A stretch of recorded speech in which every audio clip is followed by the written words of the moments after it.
The lovely Carol Roth joins us, looking wonderful as always. She says she's a recovering investment banker, but she's an economic smarty pants. But she's on television. She's the New York Times best-selling author of The Entrepreneur Equation and The War on Small Business, which is a great book, which you should absolutely read, especially post-pandemic. She joins us now via Skype. Carol, so good to see you. Infrastructure decade. That sounds like hell. It sounds really, really expensive, Dana. And one of the challenges that we have is, unfortunately, words don't have any meaning anymore. So infrastructure theoretically sounds like a good thing. I'm not a big government spender kind of person, but infrastructure is something that governments at all levels should be investing in. And by the way, they've had plenty of money and time to be investing in the infrastructure, which they've decided not to do. And now they've passed the unicorns and rainbows and glitter infrastructure bill, which unfortunately has very few dollars that are directed towards things that you and I would consider infrastructure, roads and bridges and whatnot. And it's so frustrating the way the government does things. It's not like a company where you go out and you survey and you figure out how much money it's going to take to do something. And then you see if you can get it done more cheaply. And that's how you sort of allocate and do a return on investment for a project. Here it's like, let's see how much money we can get everyone agree to spend, and then we'll find ways to spend it, whether or not it's spent well or not. But it's paid for. Oh, always. It's always paid for. It's paid for by you, and it's paid for by me, and it's paid for by everybody listening. That other guy. It's paid for by that other guy. We don't know who that is. Some other guy, yes. The big guy, I guess. Or Corn Pop, maybe. Yes. Yeah, that's a great point. I was talking with Carol Roth, the author of The War on Small Business, because that's the big, because essentially he keeps saying that this is his new economic plan. It's not new. He keeps trying to change the name of it, but the big question comes down to who's paying for the roads, who's paying for the bridges. They promise, oh no, you're not. The way that they present it is this is going to be a benefit for you, the taxpayer, because it's already paid for. Those dastardly rich people, the bad railroad vaudeville villains, they're going to be the ones paying this, twirling their mustaches. They're the ones paying for this. $3.5 trillion budget plan. They've never actually discussed, and I might be wrong on this, they've never actually discussed the mechanisms of that, how that's going to be financed. No, because it's going to be financed with magical monetary theory, magic money tree, where they monetize the debt and they say it doesn't cost you anything. But certainly we know it does have all kinds of penalties in terms of debasing the value of the dollar, meaning that every dollar that you have buys fewer goods and services. We're all feeling the impact of that now. And this whole blame the rich thing, and we're going to confiscate their money and they're going to pay for anything, even if that wasn't a morally reprehensible idea, it's just a completely fantastical one. I mean, if you took all of the money away from the top, 5 to 10 billionaires, assuming, again, in our pretend world, that wouldn't have major impact on the market from having to sell their stock and all that. But let's just say we could do that. Right. It would fund the government for, a few months maybe. And so the idea that we're going to be funding every sort of, ridiculous wish list that they have for years and years is insane. And if you listen to him last night, I mean, just the economic quote unquote lessons that we got, you could see how none of this makes sense. I mean, he's talking about we have to make more in America, which we know is a good idea, but costs more. Right. But he would like for the companies to have lower costs, but also higher wages. And then, by the way, we have to tax you so you pay your fair share. Yeah, so explain to me how this all works. Yeah, what was his quote that he had? And I had a note of it here. He said something like, it was about that with wages and costs. He was like, oh, well, maybe something like worry about lower your costs, not your wages. Wages are cost.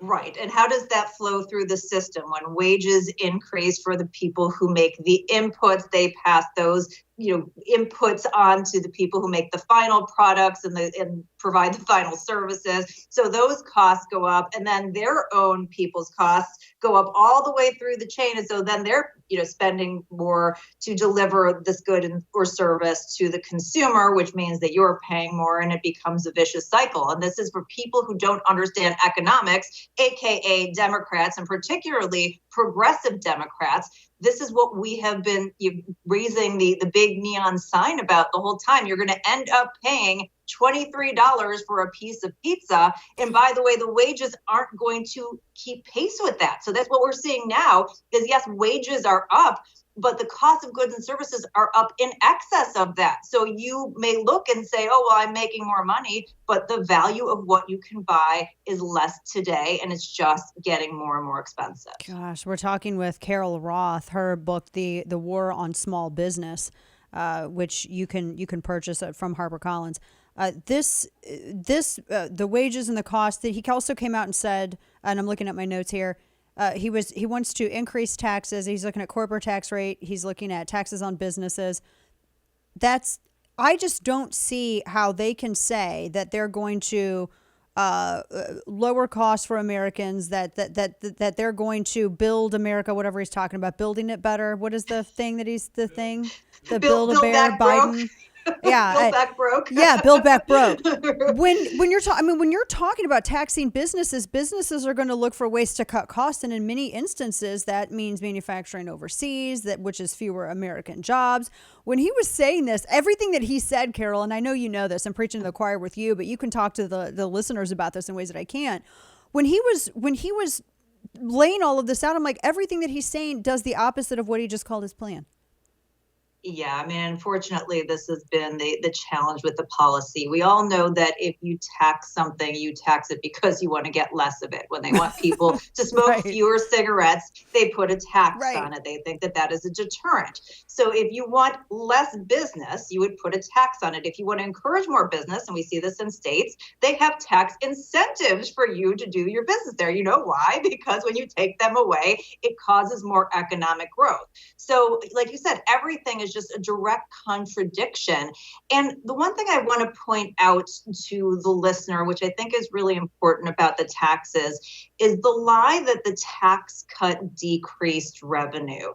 The reality is that the tax cut increased revenue from year to year after it was implemented.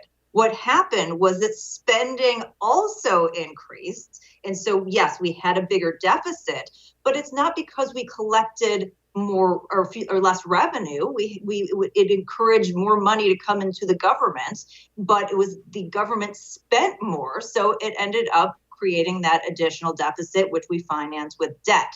And so that is the big lie. They try to conflate those issues, just like they're trying to conflate every other issue, but they try to conflate the issue. When you lower those taxes, as I said before, it encourages economic activity. And we see that in all of the behavior everywhere where they're trying to get people to come to different states and make those investments. So unfortunately, there's something bigger going on here. And they're either completely incompetent, flat out lying, or perhaps a mixture of both. Yes, and he also mentioned he got into some of the I love how he was claiming a lot of what the EU has done in the UK and other countries going after Russia with some of these sanctions. The sanctions that they've invoked on Russia with these oligarchs, they haven't gotten anywhere near what Trump had when he was in office, and especially where it concerns the energy sector. I'm just amazed. These sanctions are toothless. If Putin's making money off of us, what's the point? Why not go after? And you talked about this too. Oil up around $105 a barrel. He's talking. How many Kane was it? Like 30 million barrels, enough to last us like 2 days, I think, from the Strategic Petroleum Reserve. A day and a half. Ooh, yeah, a day and a half. That's gonna show. It's gonna show Russia. Why not? He could lower the cost of oil. We could open up domestic production. I had this thing from CNBC where just a couple of days ago, they're stalling out leases and further drilling and fracking, et cetera, on public and private land. That's the dumbest thing to do at a time right now when we need energy. Europe needs energy. We could open it up. We could be sending LNG over to Germany and all these countries that are getting like 70% of their energy from Russia. He is so obsessed with the green agenda. Is it really just that? Is it really just him trying to make the greenies happy and sacrificing our national security and really even support for his own side with this?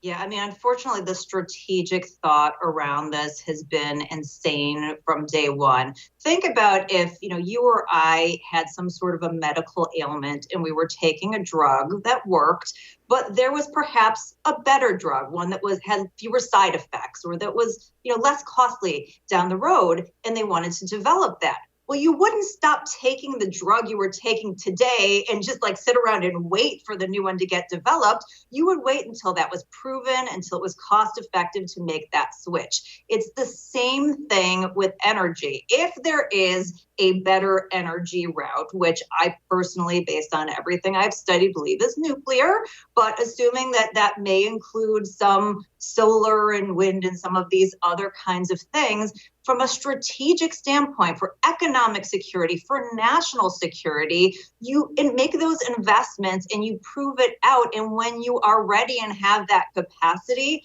you make the switch, but you don't do it ahead of time. And we are all paying the consequences economically and from a national security standpoint because of the lack of the strategic decision. And he could do a 180 on this, but he won't, because that would be admitting that they were wrong and the green agenda was wrong and open up a whole can of worms. And so they would rather, go to the mat on this than do something that would actually help the country. And that's, a darn shame for all of us. It's a huge shame. We still have 3 more years of this, Carol. That was literally my thought last night as I was watching this, insane speech, which was, like it couldn't even make, it was word salad that didn't make any sense. And I went, I cannot believe that we have to endure 3 more years of this and the damage that it's going to further inflict on our country. And it was really a sad moment. It was kind of like going to the high school reunion, and you see that guy who used to be captain of the football team. You're expecting him. Yeah, like you're thinking about the glory days. And then you're like, oh God, yeah, he's not faring so well. And that's unfortunately how I'm feeling. And we just need to keep pushing back against all of these bad policies because they just keep coming and coming. We saw last night was just a wish list. It was a campaign speech. It wasn't a State of the Union speech. It was a campaign speech about here are all the things that we want to do, which are going to further weaken the country. And we need to just keep pushing back against that. It was disappointing. It was a weird speech. It was like a speech given by somebody who didn't think that they needed to do anything differently because they were already so successful within their first year. It was just odd. Carol Roth, we're going to have you back, I know, because with everything that's coming down the pike, and obviously this administration, they just think that this economic policy is the way to go. There's going to be a lot of pain, not just at the pump, but on store shelves everywhere else. Carol Roth, you can find her on Twitter at Carol J.S. Roth, and go get her book, The War on Small Business. Always appreciate your expertise, Carol. Thanks for breaking it down so well. Always a pleasure. Good to see you. Take care.